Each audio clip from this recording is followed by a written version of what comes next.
It's Nashville Notes, where country's biggest hits meet hidden gems, all with a father-daughter twist.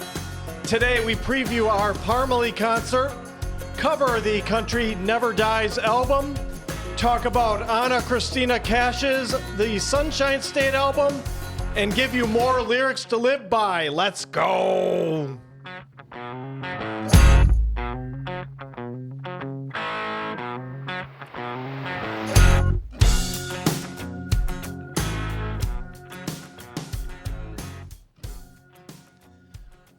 Welcome in once again to Nashville Notes, your weekly musical distraction from all that is going on in the world. I am your host, the Mayor, Ryan Mueller, and beside me, as always, is my daughter, Country Ellie. Hello.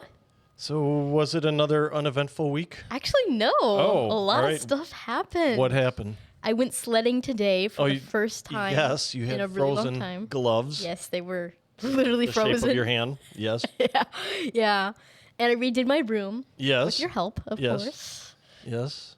That was big. Opened up floor space. That was. A lot of floor space opened up. Yes, so I can play my Wii. Yes. Yeah, you can actually move like you're supposed to with a Wii. Right, yeah. Yeah. And organize my CDs. I have an extensive CD collection. Yes, so. we had to put in shelves, and I thought I got enough, and then I was like, we don't necessarily have enough shelves. Yeah. But the shelves we do have are where they are and have to stay there because we have other stuff going under those shelves. Yeah, right. So hopefully I don't get any more CDs because they're already stacking up. Yeah, I mean, you can always figure out other things to do and places to put them. Yeah, I mean, and it was pretty eventful weather-wise, too. Oh, yeah, unfortunately. Yeah, we got snowed. At least it wasn't as much snow as they were thinking it was going to be. And like they got up north, Green Bay got like 3 feet of snow. Yeah, that was the first time they got that many inches since 1889, I saw. Yeah. That's crazy.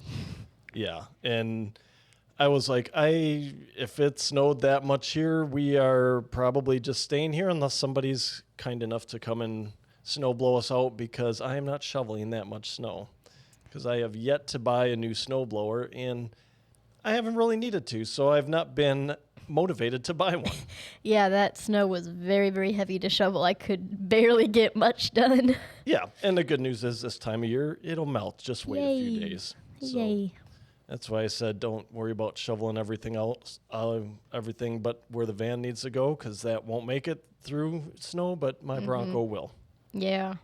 And I still had to put in four-wheel drive to get over the end of the driveway this morning, but put in four-wheel drive, packed everything down, and it looks like everybody was good to go today. Yay, that's good. Yeah, the other thing about this weather, and this is like adult stuff I worry about, is my downspouts blowing away. Because it was windy. Yeah. But apparently they were frozen on because they're all there. Yay! That's and good. Then, of course, it's garbage day. It's always garbage day when the weather's bad. It always is, without fail. My garbage blows all over, and the neighbor's garbage blows all over. And then when I go back in my yard, I'm like, why are there 8 dog food bags back here? Yes, I picked one up the other day. I'm like, whose is this? We don't have a dog. Exactly. I'm like, you know what? I'm going to throw my chicken food bags out there, and maybe it'll blow in somebody's yard. And we can just keep the cycle going. Yeah, right. So that was, that's just some boring adult stuff I worry about, and shingles blowing off the house, because it was really windy, too. Yeah, we were. Blizzard conditions. Me and Mom were driving that very windy day, and I saw a roof, and there was no shingles on said roof. And I was, very surprised by that. Yeah, that happens. Crazy. Especially if you've got a crappy roof, that will happen. It was an older, shed kind of thing. Yeah. I don't think it was an actual house, maybe a mini house for somebody's daughter. I don't know. Oh, but yeah, if it's a shed, it's probably in some sort of disrepair anyway. Yeah. If it's on the farm or something. They had chickens and stuff. Ah, yeah. So. Well, they'll be shingling that this spring. Yeah. Maybe it was a chicken coop. I don't know. Oh, it could have been. Yeah, ours chicken coop just has a solid roof on it, so we don't have to worry about shingles blowing off it. The house, I've got to worry about shingles blowing off. Did any blow off? I don't think so. Good. That's good. I mean, if it does, we'll find out when the snow melts. Yeah. Yeah, that But I'm is thinking true. by the time the snow came, those were all frozen on by the rain, inch and a half of rain we had before the snow came. Yeah, I was walking to my friend's neighborhood that I went sledding with, and there was just such thick ice that I kept sliding around. Yeah. Of course, nobody shoveled their driveway because it's just gonna melt. No, it's going to melt, so And they everybody don't- did the bare minimum. Yeah, and they didn't shovel their sidewalks either. No, So that's actually illegal, though. yeah, I told my friend as we were walking, I'm like, this is illegal. Like, Yeah, they're supposed to clear their sidewalk, and they Mm-hmm. have 24 hours to do it. And by the time you were over there, it probably has been more than 24 hours yeah, since the snow stopped. yeah. But so, nobody's going to say anything because it's going to start melting tomorrow. yeah, it was just kind of annoying to It is. go through, but Yeah. whatever. Yeah. I mean, some other news going on. SiriusXM's going to have a Morgan Wallen station. Yes, I actually have a lot of country music news to share, and that was one of them. Yeah, so thank you for Oh, yeah. telling. Yeah, I always try and come up with something, and they always do these special stations every now and then. I think I remember when I had Sirius anyway. I think when I had it though, it was like the Taylor station.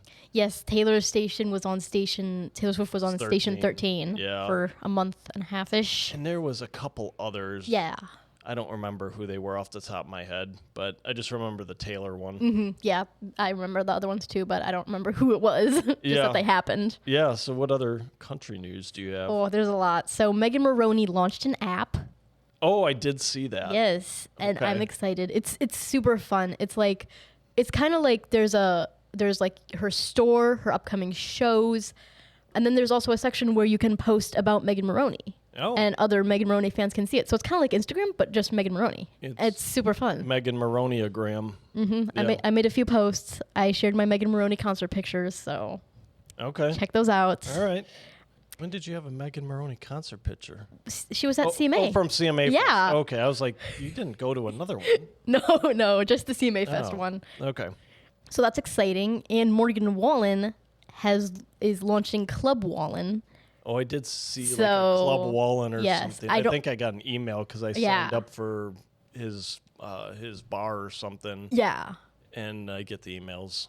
Yeah. I don't know if that one's going to be an app or just a website or Okay. maybe both. I don't know. But It's I'm probably excited going for to that. be an app too and website because you can't have anything like that just on a website. Yeah, I figured. And both have memberships, and Megan's is $9.99 for a whole year as a special. That's not bad. Well, it's for a special 9 for just the starting 9 days of the app because of Cloud 9. Yeah. Right. Yeah. Right. And if after that goes away, it's just $30 for a whole year. Per year? Yeah. I guess depends on what you get for it. Yeah, and they also send you like a little keychain, and you get like a little badge on your profile. Okay. So, and there's other stuff too, obviously, but Yeah. that's just the stuff that's Yeah.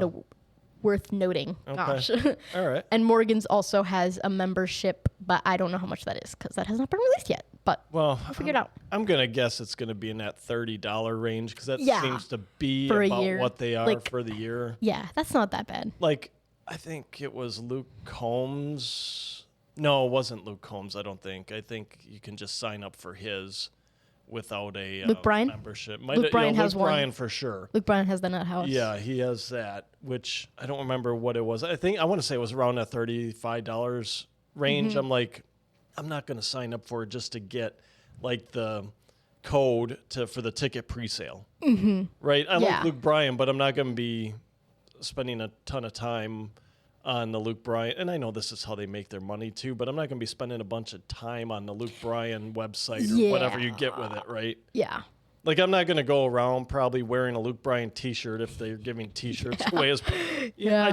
it's not, what I do. Mm-hmm. I mean, good on them. Anybody that wants to and is into that, cool, right? That's just Yeah, not me. right. And I'm like, the trade-off for me was I don't think I need to sign up for this to get on, front of the list to get Luke Bryan tickets at Alpine Valley. I'm sure I'll be okay. Yeah, I mean, I'm sure that you also probably get pre-sale codes with the members as well. That's oh, yes. probably, That's exactly it. and like exclusive posts I know is on Megan's and a whole bunch of other stuff, but I just don't remember because Yeah. I'm not a member. Yeah.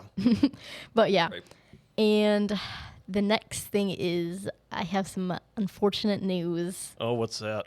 So do you know the band I don't know how to pronounce it, but it's Lanco, Lanco, I Oh, think. Lanco? Yes, you know them. Their Yeah. tour bus exploded. Oh, what? It exploded.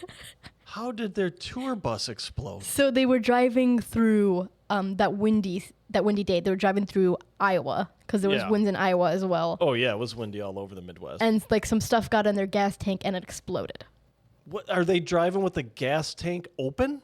I'm not sure how that happened. Or did something stab it, blew into it and stab? Maybe. It's just something like that. Gas tank's going to probably be underneath it. Yeah, probably something like that. I don't know exactly what happened. They don't know exactly what happened, but they're all okay, thankfully. Well, that's good. That's the important part. Yeah.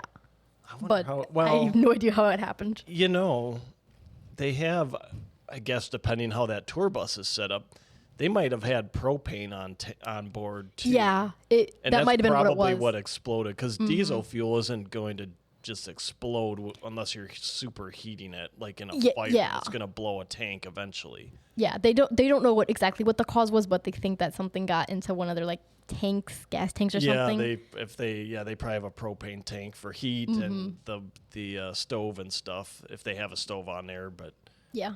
just so they don't have to run the diesel engine to heat everything. I'll send you the picture of what it looked like after. It was Okay. like completely just black and there was like nothing left. Yeah, I'll bet. But that's good that everybody's okay and nobody got hurt on that.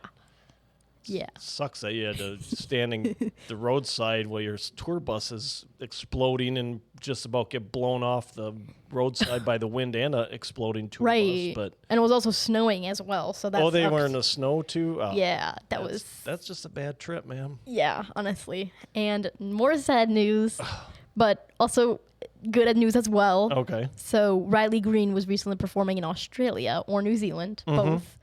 And a fan threw their phone at him and he needed 5 stitches. Oh, Yeah. So people, come on. I know. So if you're listening and you ever get pit tickets or tickets that you can are able to throw stuff, don't. That's no not a kidding. good idea. Well, and we saw people do that at Country Jam last year when we were there. Yeah. People just throwing T-shirts and stuff up. I think it was Chase Rice, and they're great. He was taking, and people that were nicely handing things. Yeah. You take it and sign it. Cool. That's how it should be. That's how it should be. But people just 4 rows deep in the pit chucking a T-shirt or something up there. It's like, come on. You're probably not even going to get it back. Probably not. honestly. I don't think they did. I think he took it. And luckily, the phone slid right off the stage, and security confiscated it. So I don't think that they got their phone back. Well, they shouldn't. If you're They gonna shouldn't. Be dumb. You have to have a consequence, and now your consequence is that is Riley Green's phone. Yeah, yeah. I do hope that they got escorted out. 'Cause Yeah, that would not, that's ridiculous. Yeah. Why are you chucking a phone on stage? And some phones can be heavy, especially if you put enough momentum behind it. Mine's not. I guarantee you, if I threw my phone at you, it would hurt. It would. And I can't throw as hard as I used to, but I played ball. I used to be able to throw pretty hard. Yeah. So Right. I know I can still chuck a phone and it's going to hurt somebody. Right. So exactly. if he had 5 stitches, I'm going to guess it was probably a female. Probably. And I think he probably got caught by the corner of the phone, or they had Yeah. some sharp pop-it thing on there or something. Yeah. Because I don't know that a female is going to run a phone up there. Like if you threw your phone at me, it probably wouldn't hurt. That's kind of mean. Well, I'm just being honest. It wouldn't throw hard at you. Right. Well, you could throw it hard at me. If I didn't catch it and it hit me, because I'm still pretty good at snatching stuff, Yeah. it probably wouldn't hurt me. I mean, I'm sure he probably would have snatched it, but he was holding his guitar. Well, yeah. I mean, let me So- throw my phone at Riley Green while he's playing a guitar and can't defend himself. That is brilliant. Yeah, honestly. Concert etiquette, people. Yeah, it's just the respectful thing is you hold your stuff up to be signed if the artist ignores you, don't throw it at them. Right. Like- Right. Take your picture. And if they come by you for a selfie, great. If not, don't be a dick. Yeah. yeah. Man, people, other people's kids, I tell you. Right. What- And we were front row at Low Cash. Did we do that? were. No, we took, and they were there. That stage though was pretty far back off the rail too. But I mean, we weren't chucking phones up there at them or T-shirts or anything. Right. We got our pictures with them. They're on our Instagram. You can go see them. Yeah. But man, I just can't. I mean, I'll put it this way, and this I hear this on a podcast I listen to. They always say, "I'm not shocked, but I'm appalled." Yeah. I'm not shocked at this poor behavior out of concert goers, but I am appalled by it. It's just ridiculous. These people are out here performing their hearts out for you, and all you can think of, oh, sign my white T-shirt I brought and chuck it up there with a Sharpie, or I'm going to throw my phone at you. Yeah, exactly. And if it doesn't hit the artist, it might hit somebody else in the crowd. Like, right. That's not good. Exactly. So just don't do it. Just don't. Yeah. You know what?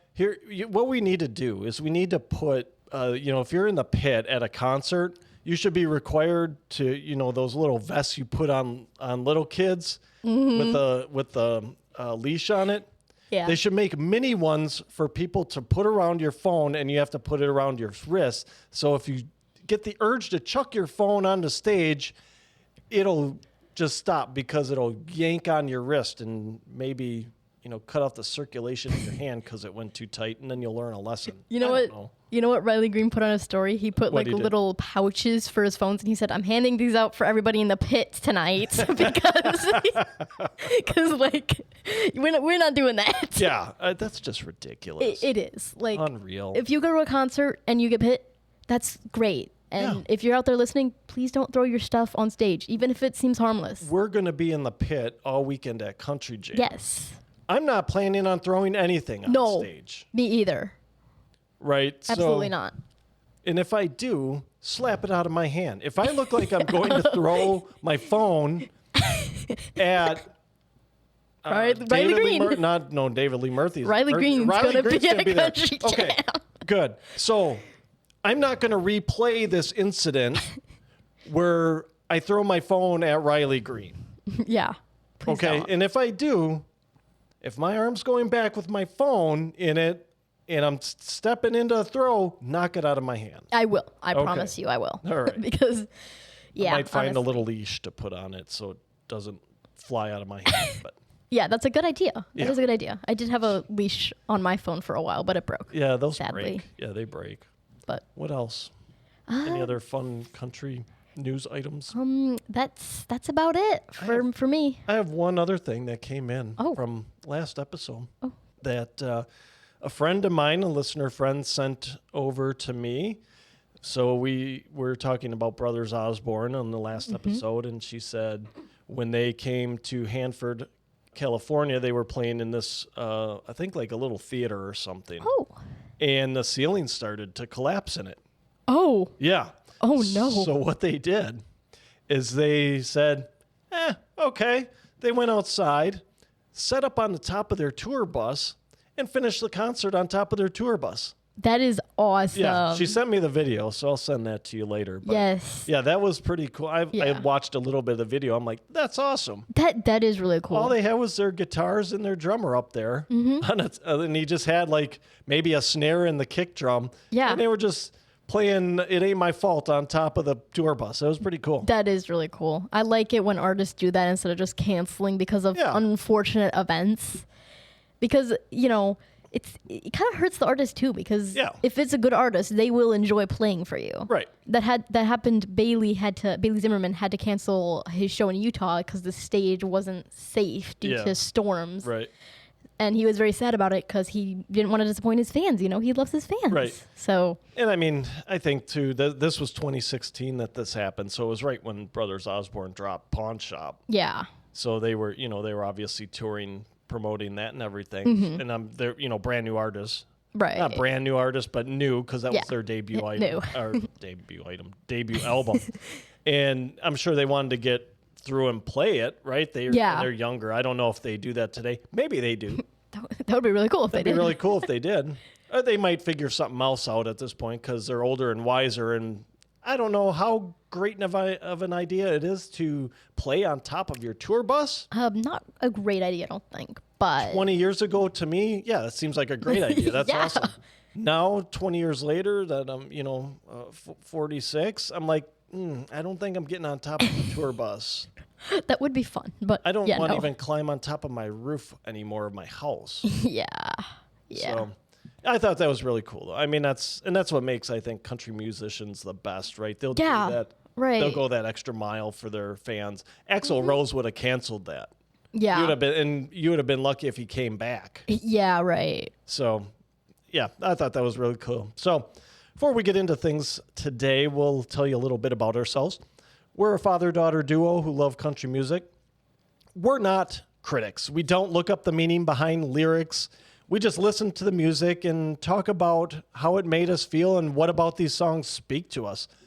Also, we want to find emerging artists and bring them to you in hopes that you enjoy them as much as we do. Because to us, part of music is getting off that beaten path of the mainstream radio or the mainstream streaming algorithms to find these hidden gems that don't get cycled into our algorithms and into our playlists and don't get played on the radio, very much, if at all. But, the talent is there, their storytelling is there, their singing ability is there, so we want to bring them to you. So, with that, we'll jump into things today. Parmalee. I'm excited. Yeah, a little bit about Parmalee. They've got 8 albums. Wow, that's a lot. Yeah, 8 albums, 7 studio albums. One was a re-release deluxe edition in 2023, I want to say. Ooh, that's cool. Yeah, of the, 4U or 2U album. Yes, I know. I can't remember which it is, if it's 4U or 2U. I can't remember either, but I know which one you're talking about. Yeah, it's one of the more recent ones. Their debut actually was in 2004. I want to say 2024. I'm like, no, 2004. That's a long time ago. Yeah, they were on another label that none of those records are on Spotify at all. Oh, really? Only the ones from the, 2013-ish, I want to say. Only those and beyond are on their Spotify right now. That's interesting. So, yeah, I mean, if you find any of those prior to 2013, for some reason that's sticking in my head. It's the year that they switched labels and they came and really hit their mainstream notoriety. It might even been 2010. Yeah. Somewhere in the early 2010s. Mm-hmm. Before that, they were on a different, I think it was maybe more of a independent label type thing. Oh, I see. But prior to the formation of Parmalee, brothers Matt and Scott Thomas performed with their father in a group titled Jerry Thomas and the Thomas Brothers Band. Oh, wow. That's a long name. That is a long name. Why not just call it Thomas and Sons? Yeah, that would be so much better. Down. Or you could even go J. Thomas and Sons. Yeah. If you're going upscale. Yeah. Right? Just shrink that down. Mm-hmm. That's kind of long. It's a mouthful. Mm-hmm. I'm sure they were talented, though. Yes. When the father retired, they wanted to continue playing music, so they started Parmalee. Yay. Yeah, we're all happy about that. Very. And interestingly enough, the inspiration for the song Must Have Had a Good Time came right from their own lives. Oh, really? It's a bit of a real life story. Yeah. Wow. They all moved in together when they formed the band, and they had parties almost every night. They said there was never a car or a truck in the pool, but a truck ended up in the creek, and a lot of the other stuff that happened and is described in the song, it kind of happened at these parties. They got a little wild. And also fun, when they shot the video, another party broke out until the owner of the house where the video was being shot asked them to leave. So they got kicked out of their own video shoot. That's crazy. So, I mean, these guys are cool. They are cool. They're just some partying dudes that love to have a good time. And, I mean, even when they're doing their video shoot, there's a party. Oh, yeah, let's just have a party, right? I can definitely see that from them. Oh, yeah, for sure. Especially in their early days. Yeah. Yeah. Their music is influenced by their Eastern North Carolina roots. Ooh. So it has elements of country, Southern soul, blues, R&B in it, which I think you can see that across the breadth of their discography. For sure. the band members themselves draw inspiration from their diverse backgrounds, including bluegrass and pop rock. Ooh. Certainly see that as well. Yeah. They have, I'm disappointed in this. They have 1.4 million listeners on Spotify. Yeah. That's like not that much more than Kane Walker. Yeah.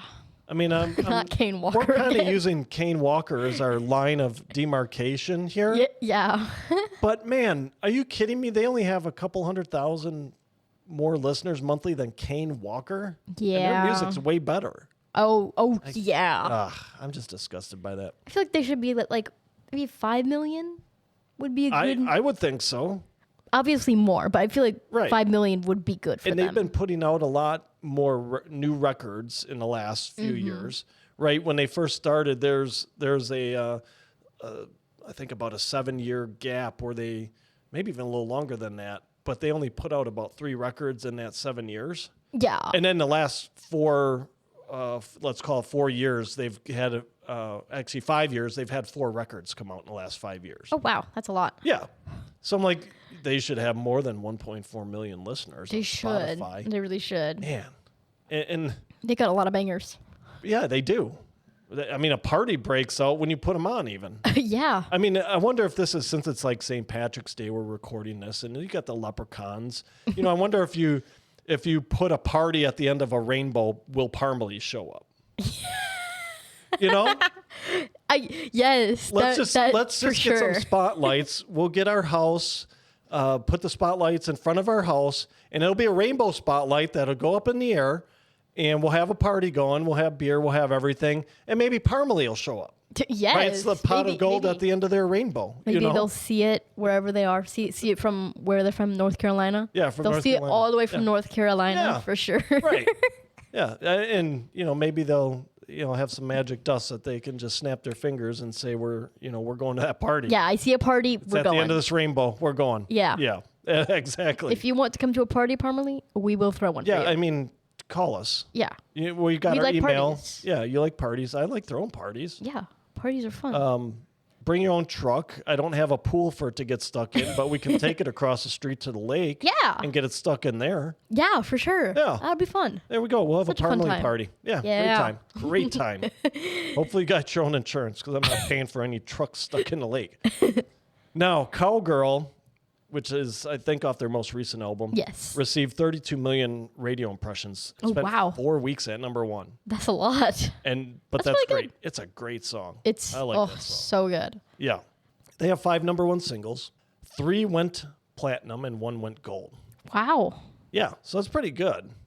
That is really good. And they've only released, I want to say, like 11 singles. They haven't released very many singles. Yeah. Either.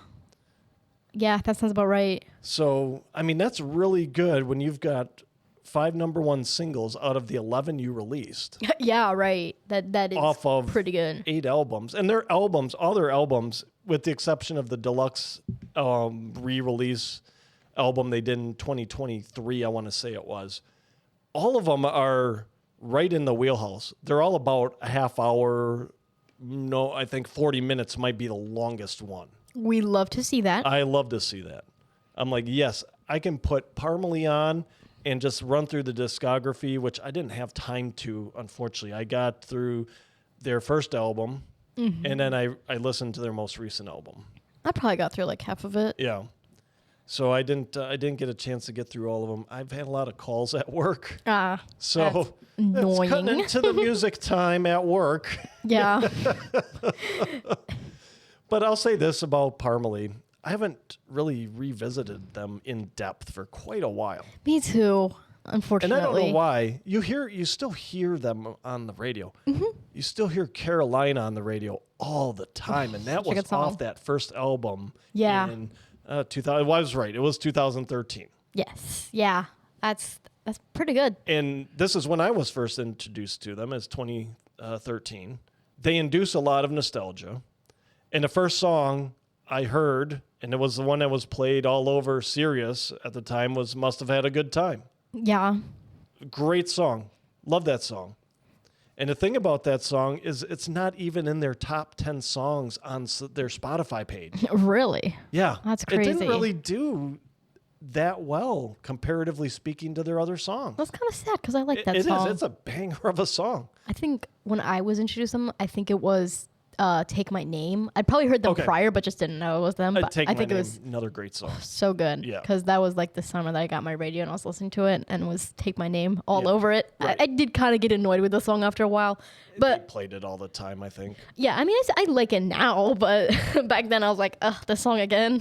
It's kind of how you feel with Morgan Wallen on the radio every third song.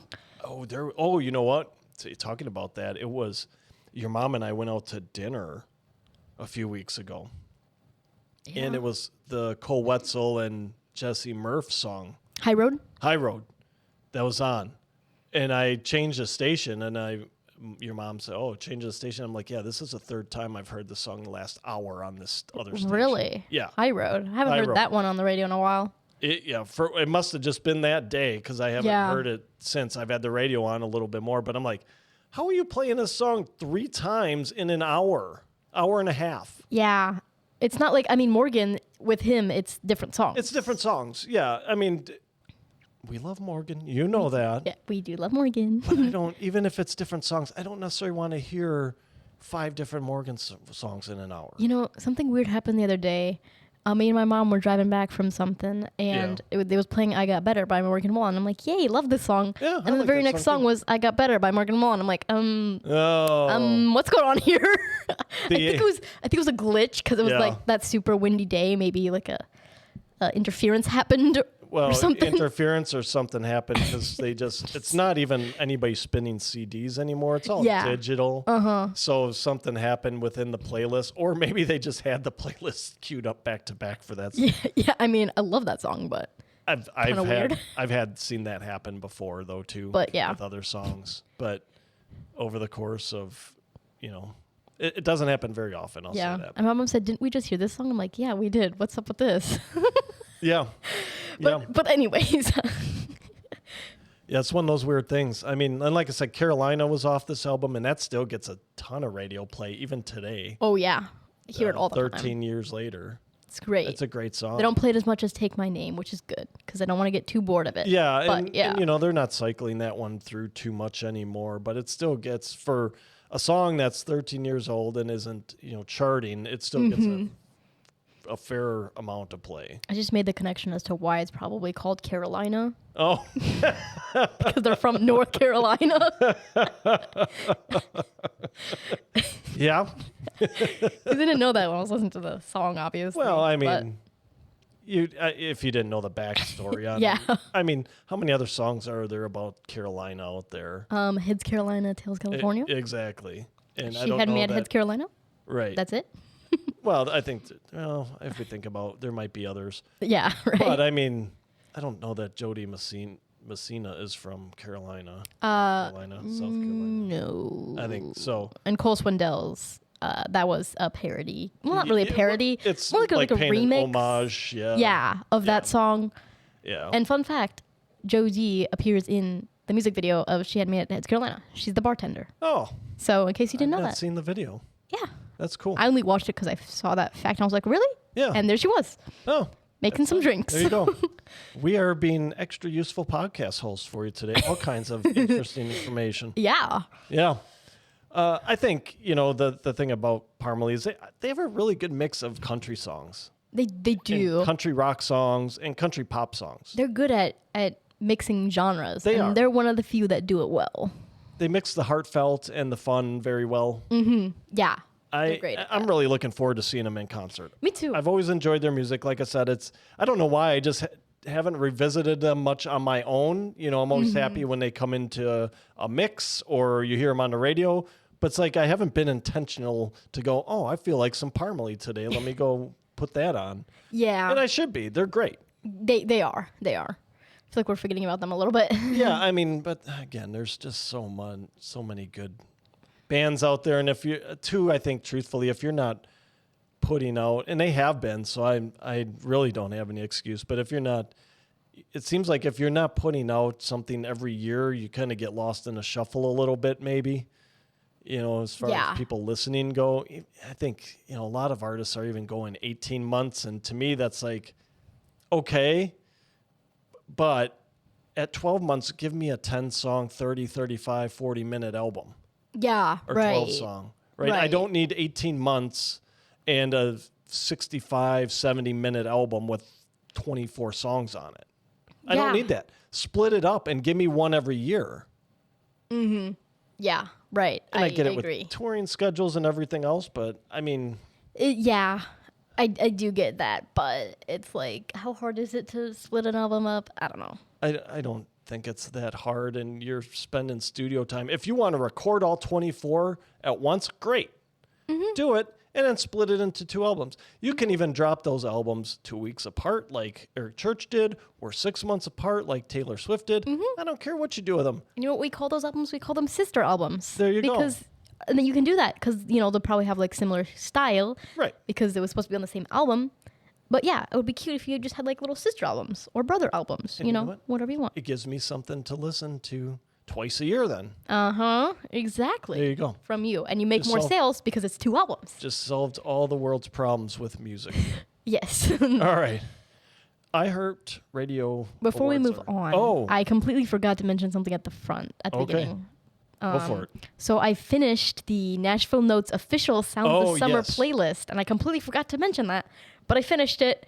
But I am always willing to add more songs, and you can add more songs as well, and we can all just add some songs that are summer related. Yeah, I do need to put more Kenny Chesney on there. I didn't put too much. He's a summer guy. We need more Kenny on there. You know how Mariah Carey defrosts for Christmas? Yeah, Kenny Chesney defrosts for summer. Yeah, Kenny Chesney comes off the island he lives on 9 months out of the year to do a 3-month summer tour every year. Yeah. He puts his blender away, lowers his pirate flag, and he goes on tour for 3 months every summer. Yeah. So if you have requests, you can DM us on any social media platform or comment on our posts. I don't care. Yes. I don't have a preference. Or email. We can add them. Reach out and I will add them. I looked at the list. It's a good list already. Thanks. Yes. I picked some good ones. It's very summer. It is. Very summery. I like it. I made it because it was about to be cold. I was like, no. Yeah. I need some summer. We need that summer vibes. Yeah. Yeah. So anyways. Okay. Yeah, that's good. Yeah. Important to mention. Yes. I also did up a post from our last episode. I cut the section we were talking about it. So people hopefully will have seen that too and comment on it. Otherwise, if you haven't seen it yet, go find it on our social media. And if you want some songs added to the list, comment on it. Yes. There we go. All right. Now we'll move on to the iHeart Radio Awards and our predictions. Yes, I'm excited. So a while back, I think it was one of our first episodes, we had the nominees and we kind of went through those and said, here's who I would like to win. And I don't know how you approach this. I kind of put on here, on some of these anyway, who I would like to win, particularly in the categories where there aren't, or where there are multiple genres of artists. I didn't carry that all the way through, but for some of them I did.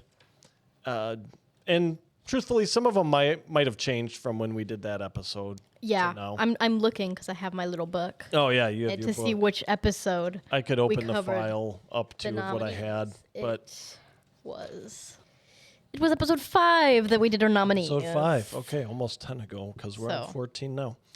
Yeah, so I'll just run through these. We'll run through these quick and give our predictions of who we think is going to win each of these categories. And I only stuck to the ones that there were country artists nominated. I didn't run them all because some of them are like best Broadway musical performance, and best pop, and best jazz, and I'm like, we're a country music podcast. We don't care about that. I like listening to that, but I'm not talking about it. I'm talking about country music here.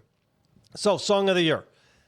I would love to see this be Good News by Shaboozey because that is a great song. But my thinking is it's going to be Taylor for The Fate of Ophelia. Yes, I put that too. I would love it if it was Shaboozey's Good News. But I put, if we're predicting here, it's probably Taylor Swift, Fate of Ophelia. For sure. Being a radio awards show especially, it's probably going to be Taylor. Yes. Yeah. Even though, I mean, like, Shaboozey, man, that would be great because that song is such a good song. Yeah, it's great. Artist of the Year, here, I'm actually hoping for Jelly Roll. Yeah. Here again, I think it's going to be Taylor. Yeah, same. I hope it's going to be Morgan Wallen because, I love Morgan Wallen, although he doesn't really show up to award shows, so they usually don't pick him. He's like, well, he's not going to be here anyway. We're not going to pick him.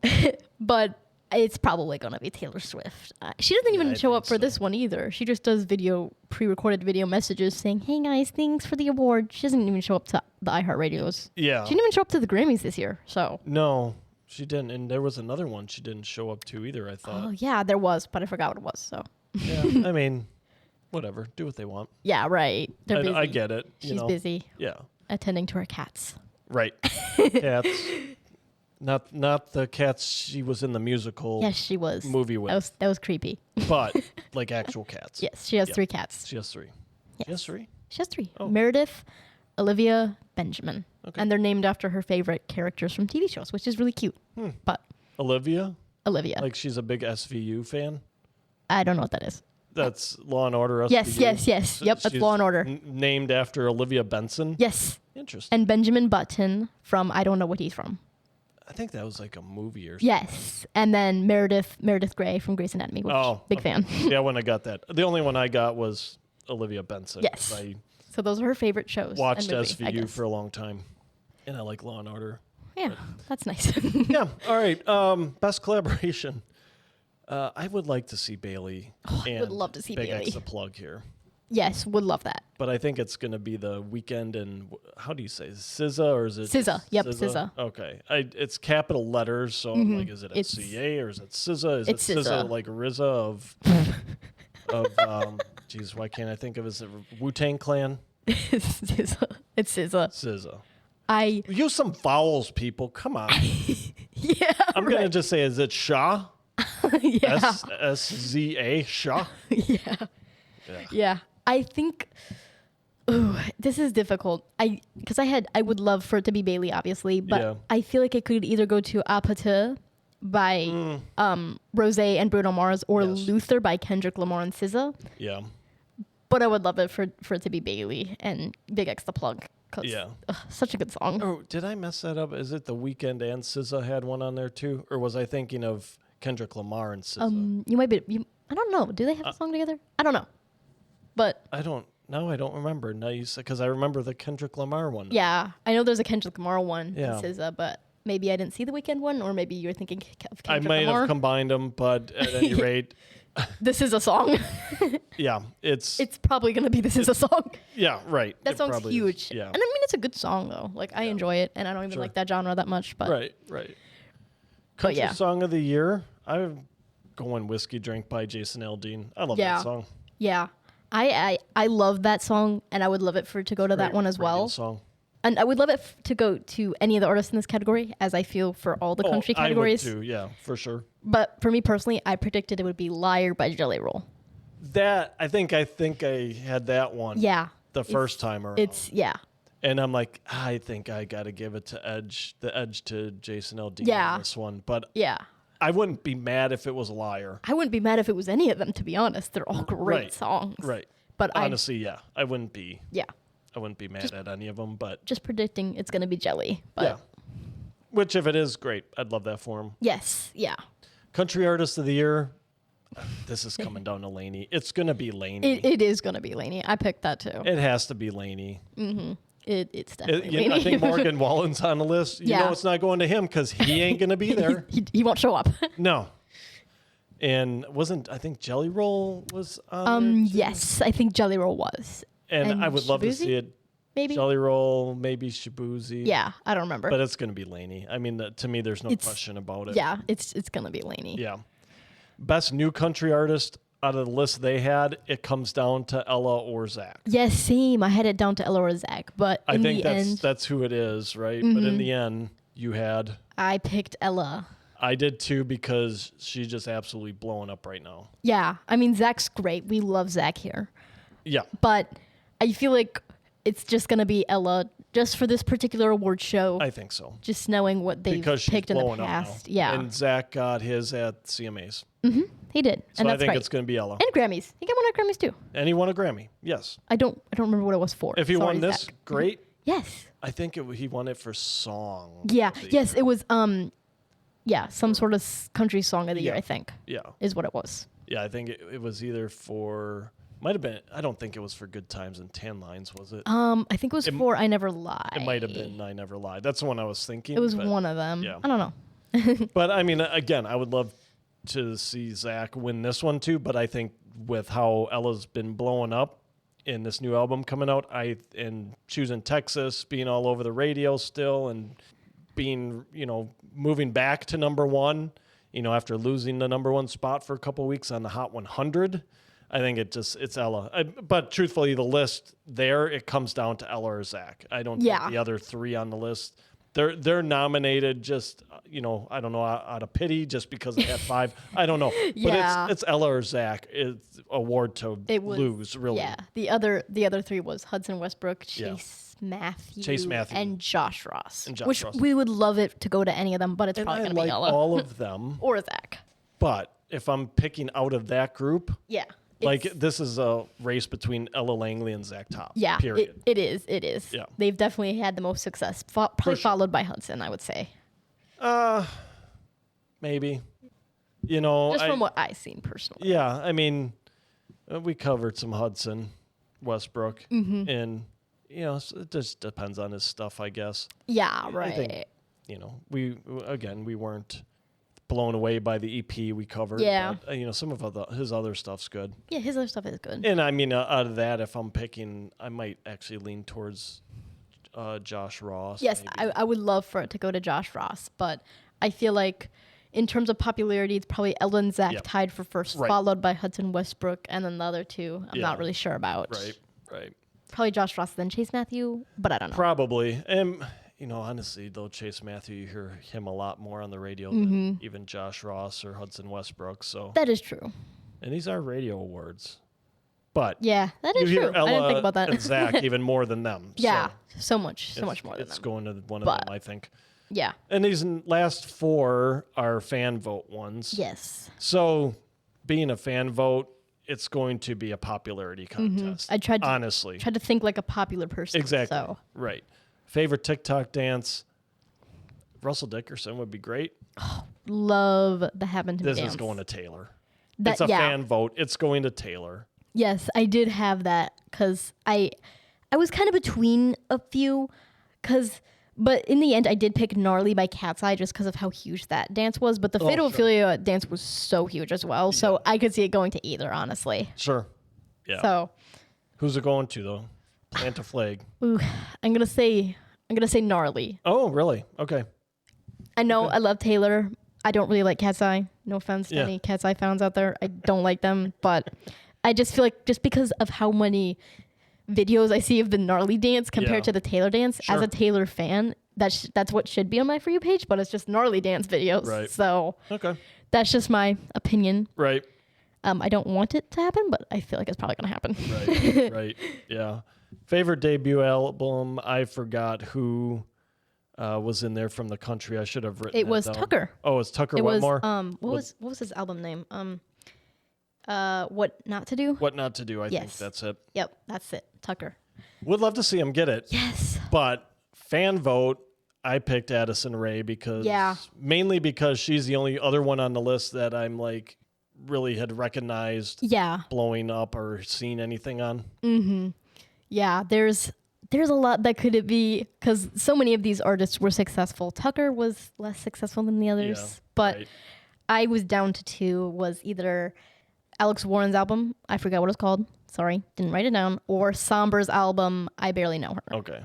I think that I'm going to lean towards Somber. Okay. And that is how you say it. There is no E, but that is how you say it.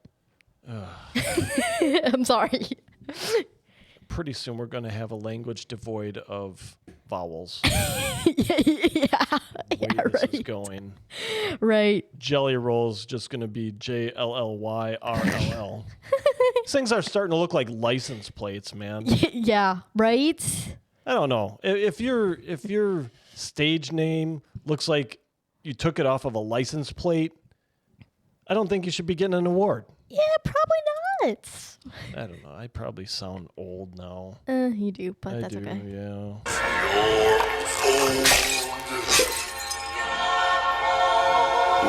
All right. Best lyrics, fan vote.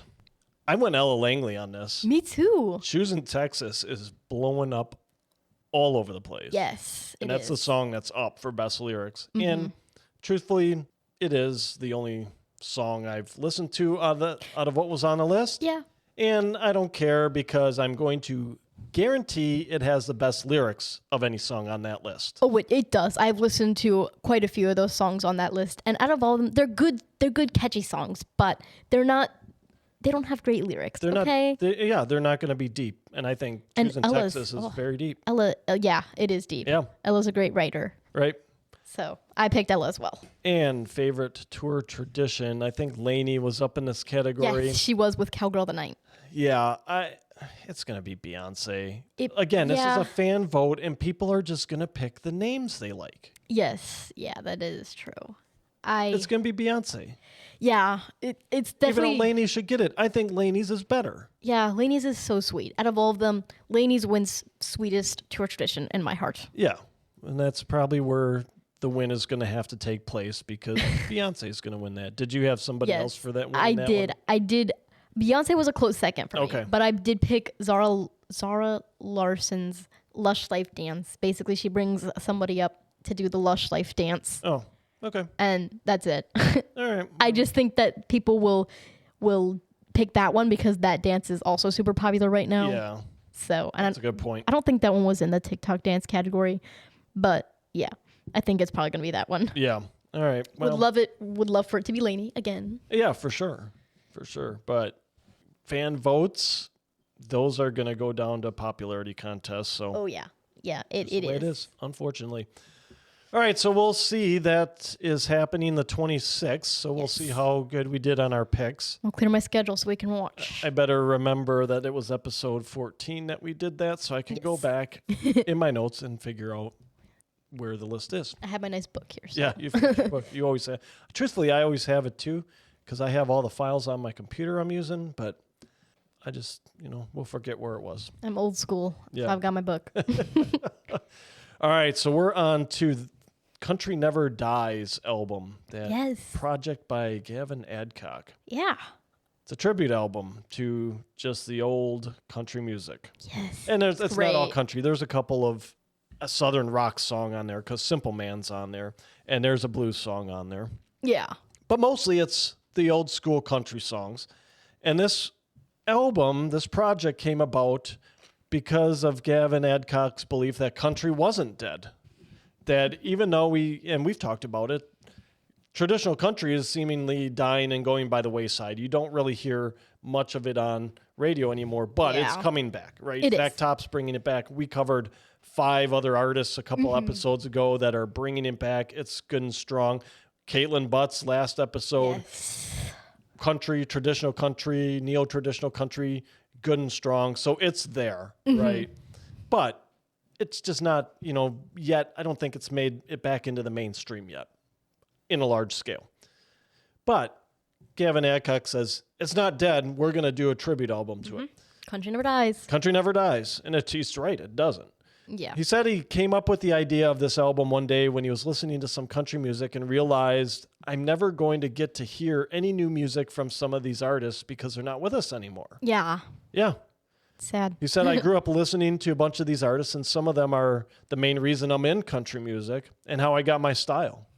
Yeah. So it's great. I mean, because you've got Waylon, song by Waylon Jennings in here, Merle Haggard, Hank Williams Sr. So, yeah, I mean, a lot of good ones. None of them are with us anymore. Unfortunately. And even probably by the time Gavin Adcock was, I don't know how old he is. I'm assuming he's 20s or 30-ish. Yeah, that sounds about right. A lot of those artists weren't even putting out new music probably in his lifetime anyway. Or if they were, they're at the very end of their career. So I need to know how old Gavin Adcock is. Okay, look that up. 27.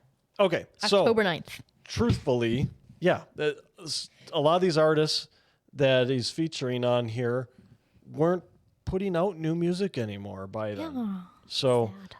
Yeah, which is sad, but at the same time, I mean, these are artists that, Hank Williams didn't even make it out of the 1950s. Yeah. Right? Because he died young. You had, Waylon Jennings and Merle Haggard's heyday was the 70s and 80s.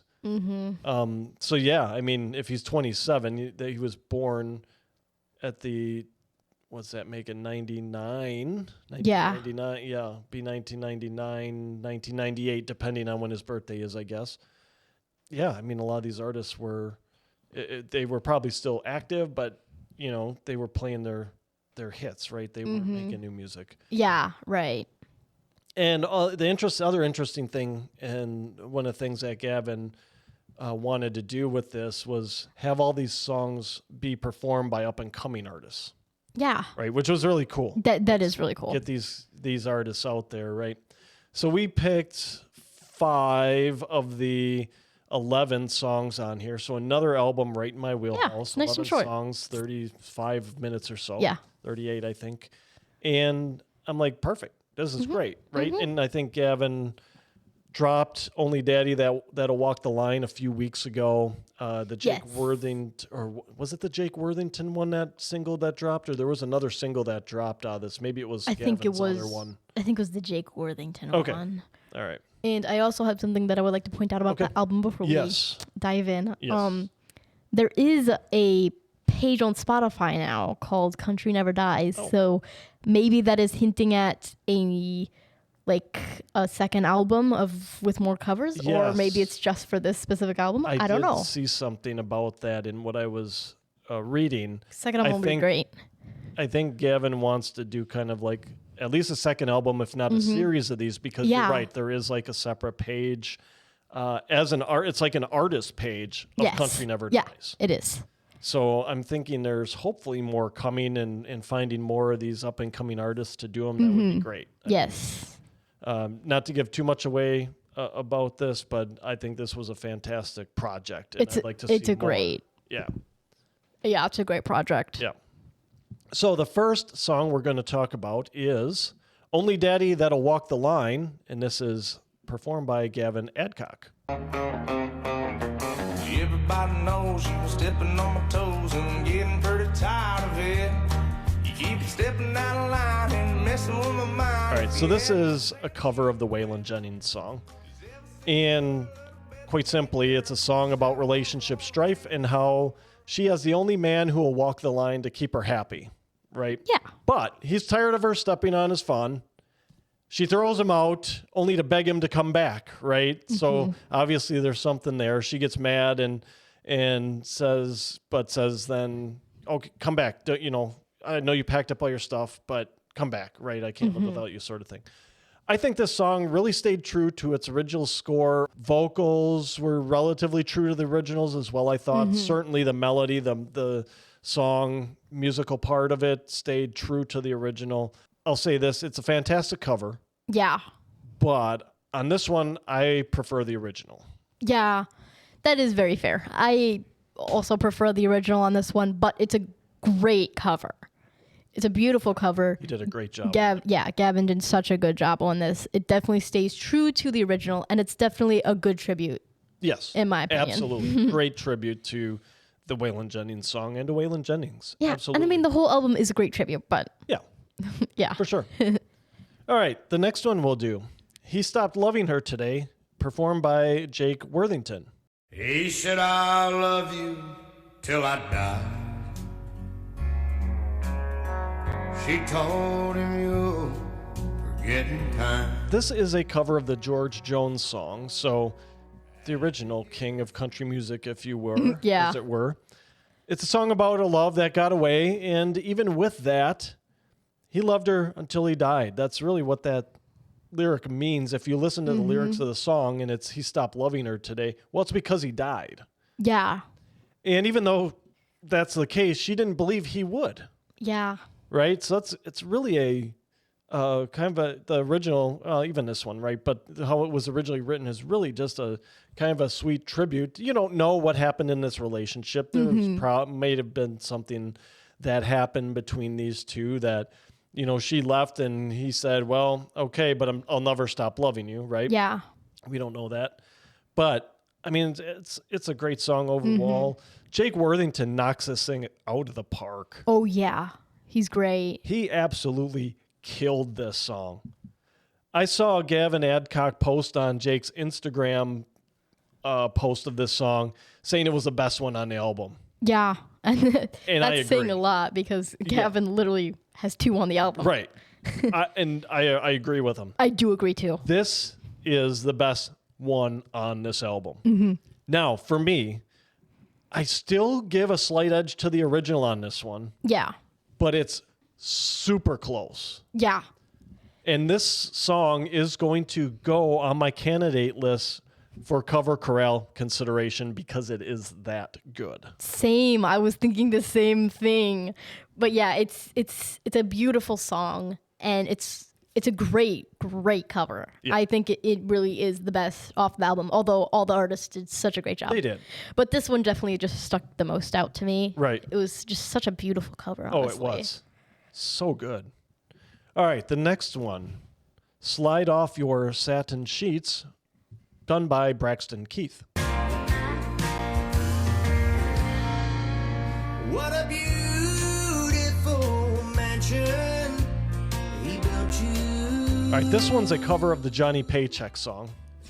How much Johnny Paycheck do you know? I know some, but only because, like, when I was little in the car, I was like, what is this? Is this Johnny Cash? No, it's not. It's Johnny Paycheck. Johnny Paycheck, because I would have some Johnny Paycheck on and come on Sirius or on my iPod at the time. So, yeah.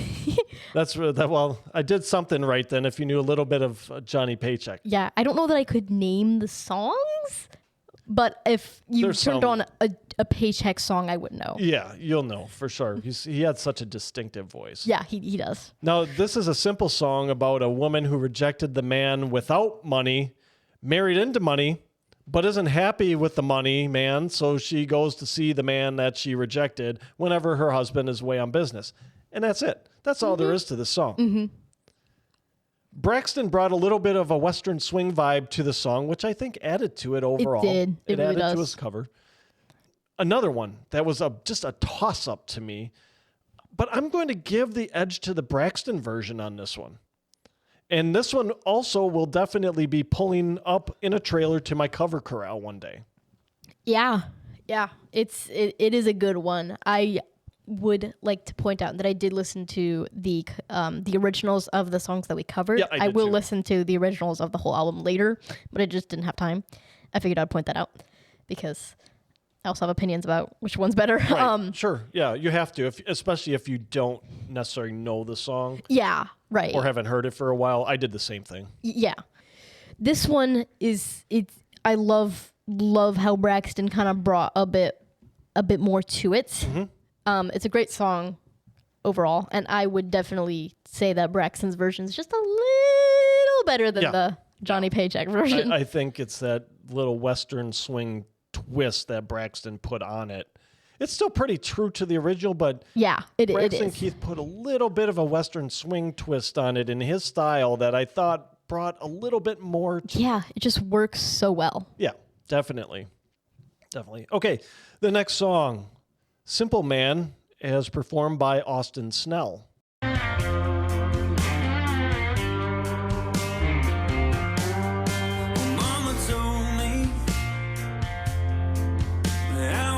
All right, this is a cover of the Leonard Skinner song. And again, it's a song that is really simple in its message and meaning to me. It's a song about living simply, not getting caught up in the things of this world, and to take time to appreciate the little things. Now, this is a nice cover. It stayed pretty close to the original, but this is one of those I'm definitely in the camp of the original. Mm-hmm. And one of the reasons why is Austin Snell's vocals don't soar like Ronnie Van Zant's do on the original. Mm-hmm. And it's that vocal range and kind of the soaring on the Simple Kind of Man that really make the song for me. Yeah, it's a good cover. It's a great cover. But yeah, I agree. I feel like the original's a bit more better, if you will. Austin did a great job. He did. Yeah, it's a good, solid cover. It is. It's a great cover. Yeah. But for me, I just like this one a little bit more, the original. Yeah, the original. I mean, and it just boils Skinner, down though. to that, and it's. I mean, Ronnie Van Zant just when he just starts into the Simple Kind of Man. Yeah.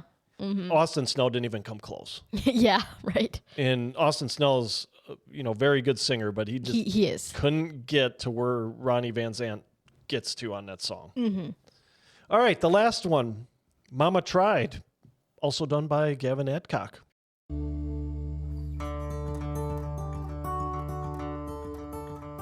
First thing I remember knowing was Lonesome Whistle. All right, this is a cover of the Merle Haggard song.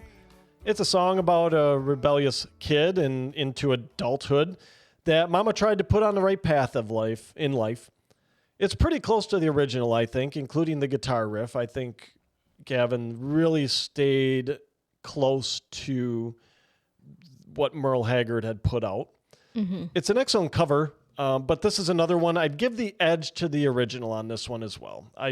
The Merle Haggard, there's just something about Merle, in particular, this song, listening to that Merle Haggard version side by side with this Gavin Adcock version, that there's just something in Merle's voice and the way he sings it that puts that version over the top in my preferences. Yeah, right. He just adds something to it that's just another layer into the song. That is exactly what I thought it was. That Merle's just his voice just works with this song so well. Not to say that Gavin did an awful job, because he didn't. He did a great job on this.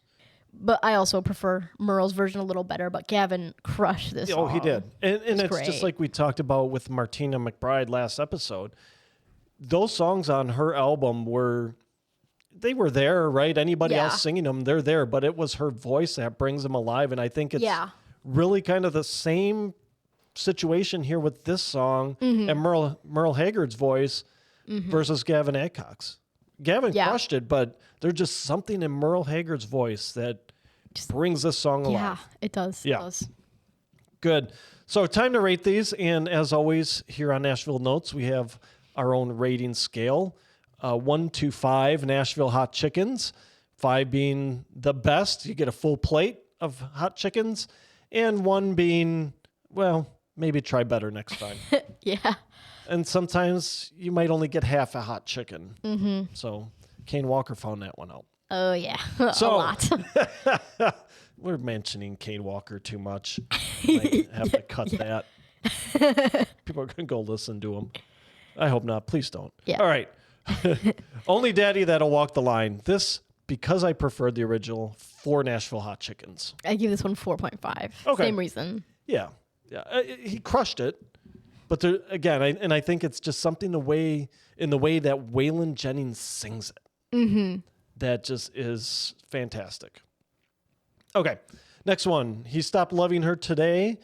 I gave this one 4.5 Nashville hot chickens only because the slight edge to the original on it for me. Yeah. Otherwise, again, Jake Worthington crushed this thing. Yeah. I gave it 5, but yeah, I do agree. Yeah. It's within that range of 4.5 to 5, I mean, if it wasn't a cover, or even let's put it this way, if it was a cover of anyone else but George Jones, yeah, it's probably at a 5 for me. Yeah. Like if George Jones, if it wasn't a George Jones song or George Jones didn't sing it and he was covering somebody else's, same song, but covering it by, someone else that had sung it, easily a 5. Yeah. But because it was George Jones and I gave the slight edge, I'm talking like the width of a hair edge. That's how close it was for me. It's 4.5 instead of 5. Yeah, that's fair. That's very fair. Yep. Slide Off Your Satin Sheets. I gave that one 4.5 Nashville hot chickens. Me too. Yeah. Braxton killed that one. He did. That was awesome. He did an awesome job on that. Simple Man. I gave that one 4 hot chickens on that one. I gave this one a 5. Okay. I mean, I did say that I preferred the original, but this was just such a good cover. It was a good cover. Yeah. Give it anything less than a 5. I gave it 4 just because I really prefer the original. Yeah. And that's why it's not even 4.5. Because Yeah. I just prefer the original. And it's a definite I prefer the original. So, yeah, that's fair. But it's a great cover, nonetheless. And Mama Tried. I gave this one 4 hot chickens as well. Me too. Okay. Again, Gavin crushed it, but it's just, again, running it up against Merle Haggard, I couldn't get to 4.5 on it. Not that Gavin didn't crush it, because he did, but I'm like, man, it's just not at that Merle Haggard level where I can even say it's closer. Yeah. Right.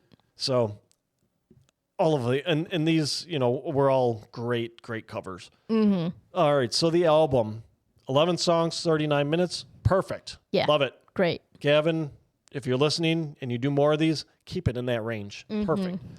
And what I did is I picked what I thought were the best covers from this album. There were a couple of others that I feel would have been worthy to discuss, but were just edged out by the 5 I picked. I try and keep these to 5. Yeah. Seems like a good number to pick on these albums. Mm-hmm. I'll say this. The other covers worth noting on here were Wayfaring Stranger and Big City Blues. Mm-hmm. I don't know if you thought that as well. Yeah. Those were very, very close to making the cut as well. And I thought, well, what if we extend this out to 7? But, we're talking Parmalee. We're talking Anna Christina Cash in a little bit. Yeah. So I'm like, okay, I just want to keep it to 5. We'll just do an honorable mention on those. Yeah. Now, there's 4 other songs on this album. Slow Hand by Conway Twitty, or the Conway Twitty song, that was done by Hudson Westbrook. You Win Again, which is a Hank Sr. song, and it's escaping me now who did that one. What was it again? You Win Again. I don't remember either. Southern Nights by Glenn Campbell, which was done, I believe, by Ashley Cook. Yes. And Kentucky Bluebird, which was done by a group, and that's a Keith Whitley song, and I don't remember right now who did that one, but it was like a group. They were fine, right? Yeah. I need to look now, otherwise it's going to bug me. The artist either put too much spin on it for my liking, their spin, or vocally the song just wasn't a match for their voice, right? And I think specifically about Slow Hand, Hudson Westbrook's voice just doesn't have the same kick as Conway Twitty's voice on that song. Yeah. And Ashley Cook spun Southern Nights just a little too much stylistically for me. Yeah. She got a little too far away from the original for me on that. I do agree. So I'm going to do this and put us on the spot for a second because there's been dust collecting on this button. Check yes or no. Oh, there is. Because honestly, if we did these 4 covers, they wouldn't have made a 4, in my opinion. So yeah, I do agree. I'm going to take these and in a group, I'm just going to run down my list and then you can do the same. Okay. And say, would George Strait covering these songs, could George Strait cover Conway Twitty? Could he cover Glenn Campbell? Okay, yeah. Could he cover Hank Sr.? Could he cover Keith Whitley? Mm-hmm. And in all instances, yes. Yes. George Strait can sing these songs as written, keeping them true to their original, and they would be probably 4.5s and 5s. And I'll say this, Southern Nights, he might have to put a little George Strait honky tonk Texas spin on that one because it is more of a pop song. Yeah. But he could do it in a way that I think stayed true to the original and, got it up in that 4.5 range for me. Yeah, I agree. George Strait could definitely make it at least 4.5. Yeah, 3 of these are in his wheelhouse already. And written. With Southern Nights, just make it a little George Strait. And you know what? He could do it like Here for a Good Time. Mm-hmm. That he could do something, because Here for a Good Time's a little poppy. Yeah, it is. It's poppy for George Strait. It is. Right? It's upbeat, it's swingy, tinge of pop. The smallest amount of pop you can put in. Yeah. A George Strait song, that would be it. But he could do it. I think he does all 4 of these. He could cover them, no problem, and they would hit where we need them to hit. Mm-hmm. So overall, I love that Gavin Adcock put this thing together. Yeah, it's great. It's great. And honestly, I think we need more of this. It's what we've needed from a country music perspective. Yeah. To bring these songs back to the forefront. And I think it showcases some really great emerging talent. Yeah. So for me, this album will get 4 hot chickens overall just because we had those 4 songs we mentioned that didn't maybe meet the criteria, I'd be looking forward to bump it up to like a 4.5. Yeah, right. So, but overall, like I said, there's 2 songs that were really, really close to making the cut even, and those are fantastic. Yeah, so what were the ones that you didn't remember who they were by? You Win Again? That was Vincent Mason. Vincent Mason. Okay, and Kentucky Bluebird. The Creekers. The Creekers. Yes. That was it. So. Okay. Good. Yeah, again, they did fine. I don't think those songs were necessarily good matches for those artists. Yeah. I feel like this is a great album. I do really respect what Gavin has done, and it's great. I think that Gavin probably matched the artist to the songs. He did a great job, except for those 4. Like, I don't know if I would have picked those ones for those specific songs. Yeah, I mean, Hudson, especially the Conway Twitty song, Hudson Westbrook's voice is not silky smooth and deep like Conway Twitty. Yeah. I respect that he tried to take on a Conway Twitty song, but his voice just isn't a match for it. Yeah. Hudson has a great voice, but is it a Conway Twitty voice? No. No. Not at all. He might have. I think that Hudson should have still been included on the album, but maybe switched with somebody else. Well, or picked a different song. Yeah, or picked a different song. Yeah. Right. But other than that, except for those 4 songs that were maybe like a 3.5 for me. They're not far out. Good. Yeah, they're not like a 2 or anything, but they just weren't as good as the other 7. Yes. Yeah. Yeah. It's a great album, great project. I really would like to see Country Never Dies 2. Yes. 3, 4, 5. Yeah. I mean, 6, 7, 8, 9. make it like the Now series that they do now. This is country. Now that's what I call country 48. Yeah. yeah. What are they even on for that? Like 68? I have no idea. I don't know. I do have Now That's What I Call Music 6 on CD for some reason. That's probably from like 1994. Yeah. I kept it because I like 80s and 90s. Sure. Yeah, who doesn't? I do also have a country Christmas one as well, but that's beside the point. Yeah. Just figured I would let everybody know that I have that, in case you're wondering. No, but yeah, it's a great album. Yeah. And would love to see more, as long as they keep it within like the range of like 40 minutes. Yeah. I mean, that's perfect. 40, 45 minutes. Yeah. That's a great album length. Uh-huh. And at the max. Right? Yeah, right. But yeah, it's just a great album. Loved it. Loved the concept. And I gave this one 4 Nashville Hot Chickens. Okay, good. So we're in at 4s on each of them. Mm-hmm. And I mean, that would be the only thing is like next album. Oh, I remember. Hopefully there's next one. Oh, go ahead. I think that if they did more albums, that I think that they would get better at matching the artists to the songs. That's just what I was going to say. Yeah. You can match songs and artists better. Yeah. That would be the only thing. Not that it wasn't great, because 7 of these 11 were fantastic and great matches. Mm-hmm. So, all right, good. All right, we're going to move on to Christina Cash. And we're going to talk about her album, most recent album. It was released at the end of January. It is the Sunshine State album. Now, a little bit of interesting facts about Christina. As a child, she tried out for a variety show on Univision, and she landed a spot on it, where she went on to appear frequently between the ages of 6 and 13, becoming a champion of the show's singing contest. Ooh! At 6 to 13. Wow, that's impressive. That is. In middle school, she would be pulled from her Catholic school classes to sing at events like weddings and funerals.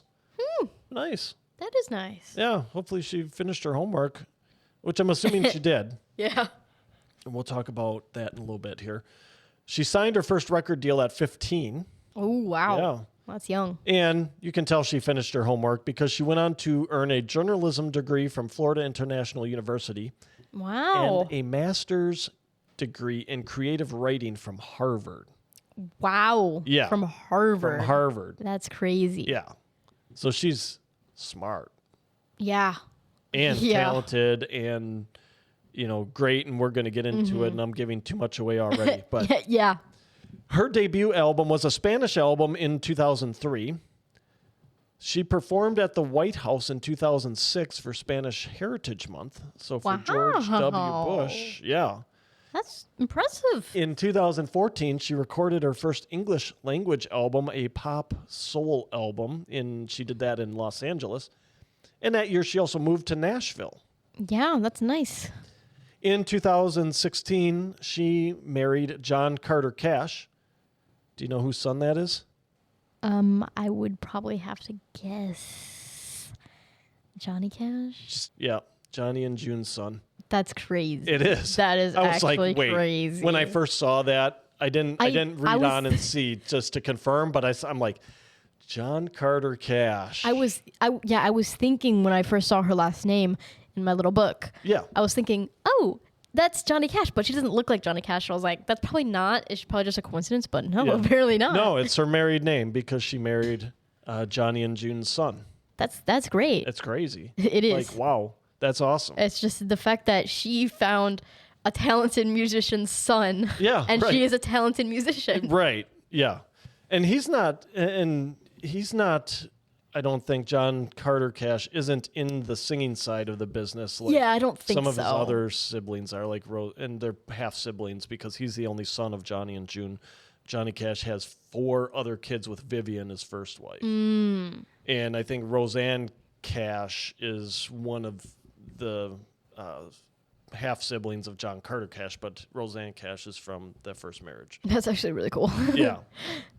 Her first album as Anna Christina Cash, so as married, now, was recorded in 2020 and was written in collaboration with her husband, among a few others. And it was drawing on blues, country, rock, and Americana influences. So now she's getting into this more country side of things. Yes. Now, Anna Christina Cash's musical influences include country artists like Shania Twain, Faith Hill, and Reba McEntire. You can see that, I think, all of them. Yeah. As well as Latin artists such as Gloria Estefan and Shakira. And you see those influences in her music as well. Yeah. Yeah. And we'll talk about it in a little bit, but she also does some on this album. We'll get into a little bit more in the recap, but she had 3 songs on this album she did in Spanish as well. Yes, that was really cool. One was Spanglish, actually, but yeah, the Cheap Margaritas. Yes, yeah, that was the one. I was trying to think of the title. Yeah, she has, and to me, this is ridiculous. She only has 3,400 Spotify listeners on a monthly basis. That's way too low. Too low. Way too low. She's super accomplished. Yeah. And how does she only have 3,400 monthly Spotify listeners? Yeah, I mean, way too low. Any radio impressions? Probably not. No radio impressions at all. Like, I've never heard one of her songs on the radio, ever. I didn't, me either, so I didn't think so. I'm like, that. I was like, my jaw hit the floor. I'm like, 30. I was expecting, 34,000, sure. Yeah.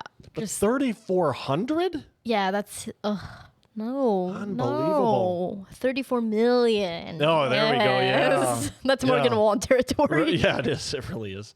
I mean, even if you had 340,000. Yeah. Or 3.4 million. Yeah, that would be great. That would be great. But 34 million, even better. Would love it. Yes. But yeah, she's great. I'm like, man, you gotta be kidding me, 3,400. And she started doing countryish stuff, and it looks like in 2020. Yeah. So I don't know. I don't like that. I listen to her. I don't like that either. You guys go out and listen to her. She's great. Maybe she has a bigger audience on the other music platforms, but yeah, I can't. Usually they don't total them up on others. I tried. Yeah, usually they're all like alike in listens. I've seen they varying a little bit. Right. Depending on like the audience for apps like Pandora's like mom music. Because Morgan Wallen, I used to have Pandora because I couldn't have Spotify. And Morgan Wallen only had like 12 million on there. And on Spotify he's like 38 million. So yeah, it just depends where the people are listening really. And Spotify is probably the biggest music platform. It is. Apple might rival it. I don't remember who's 1 and who's 2, but I feel like Spotify is probably 1 because you can use it on any device. Yeah. But Apple's probably 2, a close 2. Yeah. I know quite a few people who use Apple Music for some reason. For sure. Yep. All right. So even before we get into it, go listen to Anna Christina Cash. She's great. But we're going to talk about some of her music. And the first song we're going to talk about is Daybreak.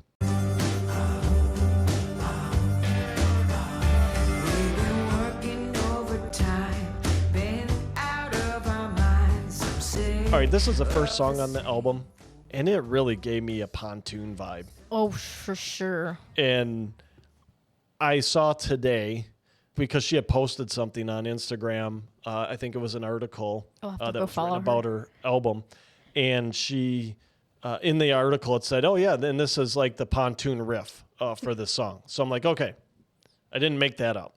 Someone else noticed it. It's very bluesy. It's got a splash of violin. Again, sounds really very close to Pontoon by Little Big Town. Mm-hmm. But it's a song about needing a break from everything in life that's going on, right? It's kind of just kick back, relax. Let's just, have a day break. Let's take a break. Take a break for the whole day. Whatever, right? I love the steel guitar riff that comes in later in the song. I thought that was really adding some extra fun to the song, and it really centers you back on this being an actual country song. Mm-hmm. For sure, yeah. It definitely gave me boat vibes, very boat vibes. Right. A little bit of summer vibes. Yeah, definitely.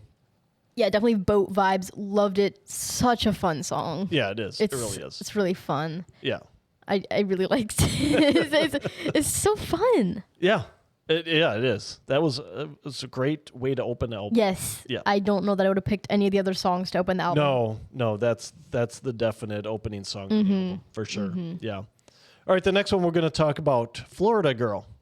When I was a girl, I used to play in the orange groves. This is just a nostalgic song on the pop side of the genre about some of the sad things we encounter in life. But at the end of the day, we're all good. We're not ashamed of who we are. We're not ashamed of where we come from. We love where we come from. And we do indeed find out who we are as a person. And as the lyric goes in the song, no one can change my sunshine state, right? Yeah. It's about being happy and being secure in who you are, knowing who you are, and not letting that stuff bother you. Yeah. So I really liked that part of it. It's just be confident in yourself. Is she from Florida? Yes. Okay, from Miami. That's what I thought. Her parents immigrated from Cuba. Yes. Yeah. Yes. I figured she was some sort of like Latin American type. But she's from Miami. I figured she was probably from Florida. Yeah. But anyways, sorry. No, that's good. I absolutely love this song. Yeah, me too. And I think Anna Christina's voice bring it to life. Mm-hmm. And you really get to hear how melodic her voice is. It's very angelic to me. Yes, it's so. And again, another fun song. So I don't know. I just love it. Very summer vibes again because Sunshine State. Right. Makes sense. Yeah, right. It's just so cute. I don't know. It's just so cute. It was a cute song. It's even though it was a bit sad. Yeah, it was a little bit parts, sad. But at the same time, it has a redemptive arc to it. It does. Yeah, it's great. And I'll say this too. I'm probably would mention it later too, but she wrote all the songs on this album. Yes. In conjunction with others, but I did see that on the Spotify. She wrote all these songs. Yeah. So that's great. Yeah. I mean, she's like I said, she's great. She went to Harvard. She's got a master's in writing. Yeah. So I'm guessing she's bilingual because she has Spanish songs. Definitely is. All right. The next song we're going to talk about is Janice.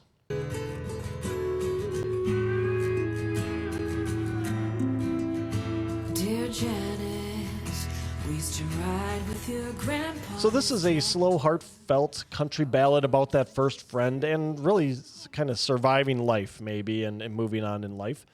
I think this is just a sweet song about a special friendship, about, that's someone that you found to be your first best friend that, was maybe your ride or die growing up. It brings a lot of nostalgia, remembering back to the times when you were a kid and you were with your friends and you're having those carefree days before adult life hits you and you've got responsibilities and you go down your separate life paths from your friends that you grew up with. Mm-hmm.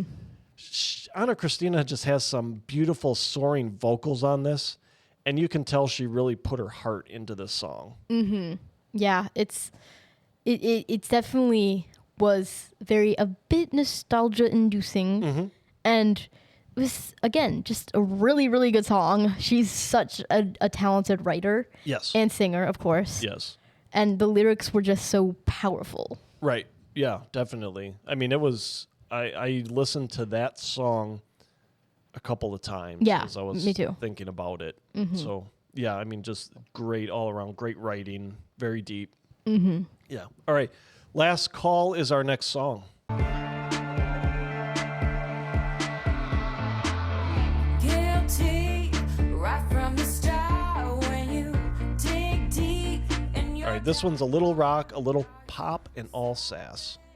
I love this song too. Yeah. It was great. It is great. I say was like it's past tense. Like you can't listen to it anymore. You can. You certainly can listen to the song. Yeah. And go do. Please, go Yes. do it. This is a woman scorn song about finding out the true colors of the man you're dating. And the call she is making is the last call they're going to get from her. I love the banjo picking inserted into the song. It brings, I think, a seriousness to it. And I think there's a little steel guitar that comes in along with the banjo at certain points. I love that. I love the way this song is composed and the melodies in it. And, of course, the writing is outstanding. And Anna Cristina goes from a lower register to a higher one on the choruses very effortlessly in this. It's just beautiful how she does it. Mm-hmm. It is. It's a very beautiful song, and definitely a little sassy. It is a little, Maybe a lot little. It's a sassy. lot. I said all sass. Yeah, very sassy. I love it. Love It's great. sassy songs. Yeah. So it is a very beautiful song, and just love it. Just love all these songs, which is gonna give away how I rate them, but Right. that's okay. Yeah. All right, the last one we're going to cover is Don't Give Up.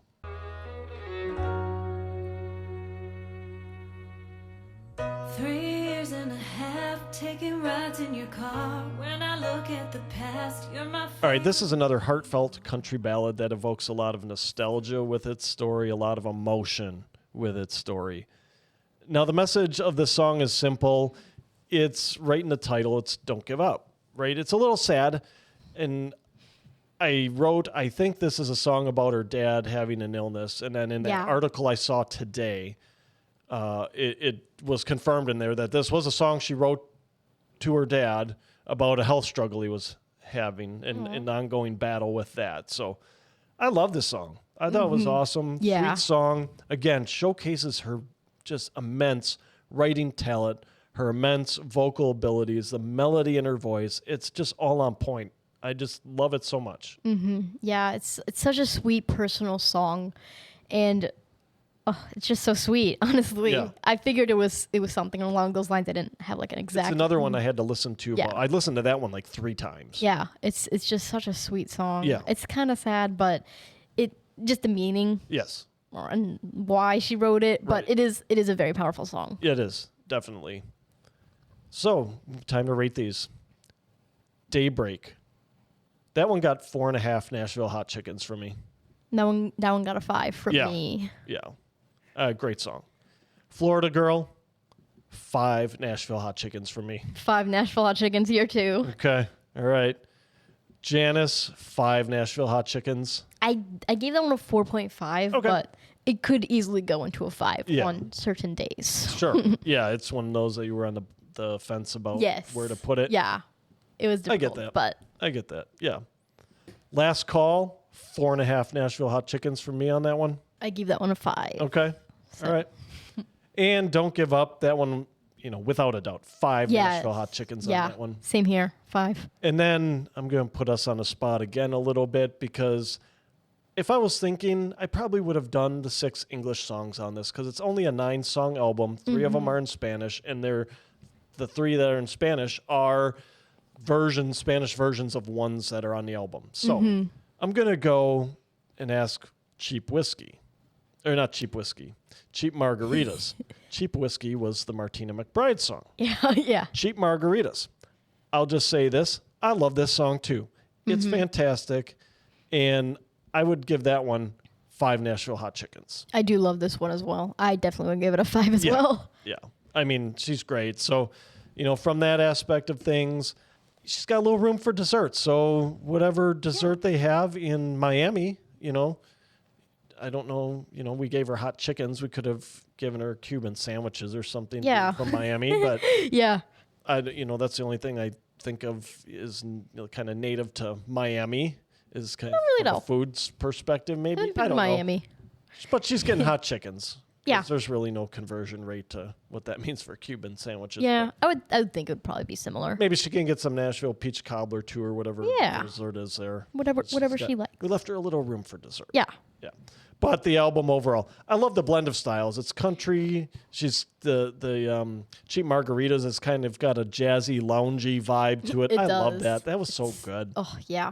It's got blues. It's got pop. Anna Christina's voice brings it all to life. This is one of those cases where not only does the composition of the song give you the feeling and the emotion of the song and kind of get you into it, but then you layer Anna Christina's voice on top of it all, and it's just brings it all to life. It's both are working in perfect harmony. Yes. You don't have one that is lifting up the other. They're both kind of symbiotic in that relationship. She has a rich tone and melody in her voice that I really had a hard time coming up with a comparison for. I was thinking maybe like a Barbara Mandrell or a Shelley West, or maybe I don't want to say a Shania because she's different than Shania, because I think Anna Christina's voice is a little richer than Shania's. Yeah. And I think she can hit some deeper registers than Shania could. Mm-hmm. She, like I said, she wrote all these songs. It really shows her writing ability as a deep lyrical, a deep lyricist and ability to drive deep and drive emotional songs and nostalgic songs. And her vocal talent is just outstanding. She's a great storyteller. Her lyrics range from fun and simple to being really deep, all in one album. And like we said, this album ends with a Spanish version of Daybreak, Cheap Margaritas, and Last Call. I love those too. I have no idea what she's saying in them. Yeah. Because I don't know much Spanish. I can, know a few things. I can count a little bit. I know how to say bathroom.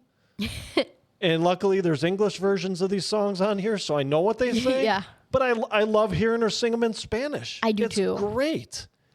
And why her Spotify listeners only number in the single thousands is beyond me. Mm-hmm. The single digit thousands, not like 1,000 because she's got over 3. But why is it only 3,000? Yeah, honestly, it doesn't make sense to me. No. Anna Christina is a hidden treasure. She needs to get in your rotation. This album gets 4.5 Nashville Hot Chickens from me. She's great. This album's great. Go listen to her. Yes, I agree 100% with everything you said. The songs on this album are so beautiful. Even the ones in Spanish I can enjoy, even though I don't know much Spanish either. I love them. They're great. Yes, they're beautiful songs, honestly. And just great songwriting. And I think it's really cool that she's married to Johnny Cash's son. Yeah. That is really cool. That is really cool. And yeah, just great songs. Check her out. Get her more than 3,000 followers please. Or listeners. My bad. Listeners. Yes. And I know that she has at least 3,502 now. Yes. So. Right. I gave this album 4.5 Nashville Hot Chickens. Great. Yeah. Well-deserved Nashville Hot Chickens. Awesome album. Awesome artist. Go listen to her. Yes. All right. Before we get into the next segment, I thought of something because we were discussing Spotify. Yes. So I need your opinion on something. Okay. So let's say, Spotify got a ton of backlash for tweeting this on X. They said, do you listen to the album when an album comes out? Do you press what is the button? Like the button where it mixes it up? What is that button called? Oh, yeah, just the shuffle button. Shuffle button, yes. Or do you listen to it from start to finish? Yes. What is your opinion? Let's say Zach Top puts out an album. Start to finish. Yes, that is the only correct answer. And people are like, Spotify, why would you tweet this? It is start to finish. There is no other way to listen to the album. If I wanted to listen to it shuffled, I would just make a playlist with the songs in a different order. Yeah, right. Because the shuffle button, what that ends up doing is it'll give you the same song at a different point because it's just shuffling the songs. Yeah, right. Yeah, no, it's beginning to end. Yes, it is. Yes. At least for the first time. Maybe first few times, but yeah. Depends how much I like the album. Yeah, it depends. Like, honestly, I will download albums because I have Spotify Premium, and I'll just listen to them beginning to end. Sure.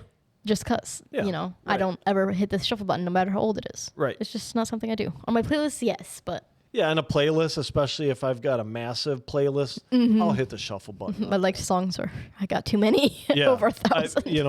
Exactly. I've got like 2,500, or I might even be up to 3,000 now on my like songs. That's a lot.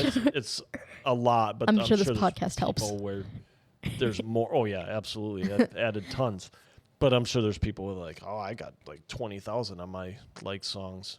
I'm sure That's a lot. Yeah. I was really impressed when I got over 1,000. Yeah, I've got a ton of them on there. So yeah, but anyways. but that's what the shuffle button's for. It's not for albums. Yeah, it's not. Yeah. Especially first listens. Oh yeah, for first listen, no, absolutely not. But yeah. All right. Anyway, sorry. That just made me reminded me of that. Another good sidetrack. Yeah. We love our sidetracks. Yes, we do love our sidetracks, especially when they're about chicken. We do. Yeah. Hot chicken. Raisin Cane's chicken. Chick-fil-A chicken, KFC chicken. Yeah. Any kind of chicken. We don't discriminate against chickens here. If it's good chicken, we're eating it. All right. Last thing for the day. We've got some lyrics to live by. That's good advice. And this is the It Ain't My Fault edition. Ooh. So a little bit coming off our Brothers Osborne episode. I tried to think about and look up songs and lyrics where they apply so I could just say, it ain't my fault. How often do you want to do that? It's not my fault. Yeah. I didn't do it. Yeah, exactly. So we'll go through this first. Yes, you go first. I go first. You are out all night and have to work the next day, and your boss asks you why you are late to work. You tell him? Ooh. This one I'm going to go, I think, right off the bat. I'm going to go Brothers Osborne here. All right. Blame the band for the song. Blame the song for the party that went all night long. Because it ain't my fault. Because it ain't my fault. Yes. Yeah. Exactly. All right. So what I have for you here, you are eating out at a barbecue restaurant and they bring you the worst brisket you have ever tasted. You leave a review on Yelp about how awful the brisket was, and it's a really mean, nasty review on Yelp. It's bad. And a restaurant comments asking why you'd leave such a bad review, and you comment back, brisket, huh? Brisket. Bad barbecue. Brisket. Icky brisket. Like, I went to Texas and had fantastic gas station brisket there. Yeah, so... Yeah. Right, and I'm not talking just Buc-ee's brisket. I'm talking about, like, side of the road. You might even question if you should even go in this place and eat. That's what it looked like. But I went in anyway, and I'm like, this is some of the best food I've ever had. All right. So think about, this might be like some bad gas station brisket not in Texas. Oh, okay. Like, it's bad. It's awful. All right. I'm going to say... Like, you're regretting your life choices. That's how bad it is. Oh, yeah. Okay. I'm going to say, blame it on Texas. Don't blame it on me. Yeah. Right. It's not Texas my fault. Has the best brisket. Yeah. It's not my fault that your brisket doesn't live up to Texas standards. Exactly. Right. So blame Texas. Yeah, not me. Yeah. It's not my fault. Exactly. Right. Actually, it's Blame It on Texas, because that's the Mark Chestnut song. It's not just Blame Texas, because Cody just came out with Blame Texas. Yes. This is Blame It on Texas. Yes. Right. Yes. Did I say it wrong? That's my No. bad. I think you said Blame It on Texas. I think I did too. Yeah. So But yeah, blame it on Texas. I'm just trying to clarify for everybody else out there thinking that, oh, you got it wrong. You said it's Blame Texas. No, there's a Mark Chestnut song out there that's Blame It on Texas. There is. So blame it on Texas. Blame it on Texas that they have so many freaking good artists that are talking about blaming stuff on Texas. Yeah, right. All right. Got that cleared up. Yeah. So your friends notice the only thing you drink now are tequila and tequila-based drinks. You tell them? Blame it on Mexico if you need a reason. Yeah. Yeah. I mean, what else are you going to say? What else are you going to do in Mexico, honestly? Drink tequila and stay on the all-inclusive resort and not leave and just drink tequila. Yeah. That's what you do in Mexico. Yeah. Yeah. Okay. All right. Let's see. What do I have for you here? This is a good one. You come into your house in the morning and your significant other is sitting at the table having breakfast and asks where you were all night. You tell them. Ooh, I would probably say that I fell asleep in the hammock in the yard. That's my story, and I'm sticking to it. Yeah. You don't have to know if it's true or not. I was out in a hammock. Why didn't you look outside? If you were that worried, why didn't you look outside? Yeah, I was right there. I was the whole right time. there in the hammock between the two trees in the backyard. Yeah, you don't even have to question if you just looked. Right. I can't help it that you didn't get up out of bed to look and care enough where I was to look outside to see me in the hammock. Yeah, hammocks are comfy. Yeah, they are. Okay, so I've got for you. Your wife tells you she's going out for margaritas, and you think to yourself, Oh, margaritas. she's having margaritas. Yeah. A tequila-based drink. Yeah, it is a tequila-based drink. She's possibly having these margaritas at the Holiday Inn. Yeah. I would be thinking, I hope she put an extra layer on because tequila makes her clothes fall off. Yeah. And that ain't her fault because it's the tequila's fault. It is the tequila's fault, right? And she's going to come back in and tell me it's the tequila's fault. Yeah. All right, let's see. The last one I have here for you is you are at a black tie affair and you notice a man in a tuxedo walk in with a woman who is obviously underdressed for the event. You overhear the event staff asking why she's not in the required formal wear and that she's going to have to go change, but first give me the reason why she's not in the required formal wear. The man answers, Is she wearing like a country outfit, like boots? I'm assuming she is Then- looking like she just came from a Jason Aldean concert. Then there's only one answer. She's country. That's why. It's not her fault. She's just a country girl. Yeah. Be nice. She's Yeah. country. Let her in. Yeah. Everybody else, just let her in. She's fine. Yeah. You know, She just a just- little country. yeah, She's just got a her little. hat on, boots, Yeah. I mean, that's kind of formal. maybe a Coors. You know? Yeah. Of course, may not be as formal, but. Yeah, right. Yeah. I mean, at some of these black tie events, you'd be begging for a Coors, I'm sure. You probably don't have anything good. Yeah. Yeah. All right, good. Those are always fun. So fun. Love lyrics And we to love live by. giving you some lyrics to live by. Yes, because it's good advice. It's good to have. It is. It's real. That's good advice. Yeah. And we want you to use those. So Yes. if you've been using them, let us know. Yeah. You know, we're trying to bring these to the forefront of your memory. So when you face situations in life, you can just draw on this knowledge we're giving you and rattle these off If you and say, it ain't my fault. yeah. It was the party. It was the band. It was Mexico. It was Texas. It was the fact that she's country. It's the fact that she's country. You can walk into work and your boss asks you, why are you in cowboy boots, cut-off jeans, a crop top, and a cowboy hat? Because I'm country. Exactly. Duh. Like your coworkers should be answering, she's country. Yeah. Yeah. Right. Yeah. So if you've been living by these lyrics, let us know. Yes, please do. We'd love to hear from you. Yes, we would. All right, next week, before we get out of here, next week, we have a massive show next week. Ooh. Huge show. We've got two absolutely huge album drops we're going to be talking about next week. Ooh. Luke Combs, Yes, The Way I Am. yes, Oh, I'm excited for that one. and Parker McCollum. Yes. And Parker is going to be a double album, I think. Yes, it's a deluxe. It's a Yeah. deluxe of the one that he just released. So But that means an hour 15 minimum. well, I mean, it's a deluxe. I think so he's got it's- some new songs on it that Yeah. are really good. Yeah. So I'm looking forward to that. We'll talk about the Country Music Hall of Fame inductees because those are getting announced as of this recording this Friday. Ooh, I'm excited to hear that. And we're going to play Who Would You Call? And I think it's my turn. It to is your come up with turn. those. Yes, because I stumped you. You 3 for stumped me. 6 I last was- time. Yeah, I had a bad batting. Well, I mean, for a batting average, that's pretty good. I had a bad test average on the last one. Yeah, 50%. Yeah. So, and if they are announced by recording time, we'll talk about the nominees for the Academy of Country Music Awards in May. Ooh. I've been seeing sometimes they're announced in late March. Yeah. The latest thing I saw is that they're expected in early April. So we'll see Yeah. if they're out in time. And we'll see how, with just those huge albums being dropped next week, we might not have time to get to those anyway. Yeah, that's because true. I'd rather talk about the albums and who's getting inducted into the Country Music Hall of Fame. Mm-hmm. Those awards are happening in May. We can talk about them a little later. And yeah, I said and like I had something else we were going to talk about next week, but that's it.